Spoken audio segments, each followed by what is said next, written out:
আমি এলাম, কিন্তু আমাদের পার্টি, আমরা বামফ্রন্ট আর কংগ্রেস আগে থেকেই মানে কথাবার্তা চলছিল। এর আগেও বোধহয় মিটিং হয়েছে, মানে বোধহয় না হয়েছে মিটিং, কিন্তু আমি আসতে পারিনি। আমার যেহেতু অনেক মানে টাইট শিডিউল, 7টা অ্যাসেম্বলি বিধানসভায় সব জায়গায় যেতে হচ্ছিল, তো আমি সেদিনটা আসতে পারিনি। আজকে এই মিটিংয়ে আমি এলাম, খুব ভালো মিটিংটা হলো। আমরা একসঙ্গে মিলে এই ফাঁসিবাদী সরকারের বিরুদ্ধে এই বলেন ইলেকশনে এই লড়াইয়ে আমরা নেমেছি। তো আমাদের আলিপুরদুয়ারবাসীদেরকে সবাইকে আহ্বান জানাচ্ছি যে আমরা এই দুর্নীতিগ্রস্ত তৃণমূল সরকার আর ফাঁসিবাদী বিজেপি সরকারকে সরানোর জন্য একসঙ্গে মিলে ইন্ডিয়া জোট হয়ে আমাদেরকে এই লড়াইয়ে লড়তে হবে আর লড়ে বিজয়ী প্রাপ্ত করতে হবে।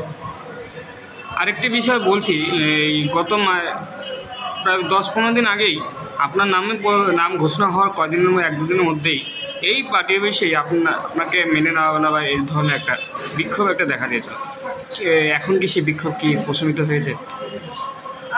সেটা কংগ্রেসের ইন্টারনাল ব্যাপার, তো সেটা নিয়ে আমি কোনো মন্তব্য করব না। কিন্তু আমি জানি এটা ইন্ডিয়া জোটের মানে প্রশ্নটা হচ্ছে ইন্ডিয়া জোট।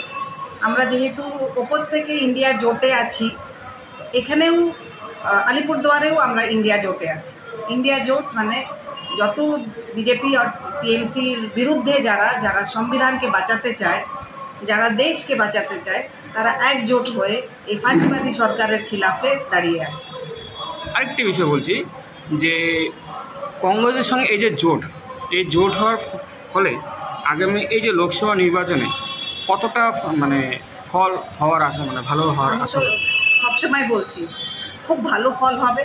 আর আমার 100% আমার বিশ্বাস আসছে যে আলিপুরদুয়ারের জনতা সবাই মানে এই যে কথাটা কি আমাদের সংবিধানকে বাঁচাতে হবে, আমাদের অধিকারকে বাঁচানোর জন্য আমাদেরকে এক হয়ে লড়তে হবে।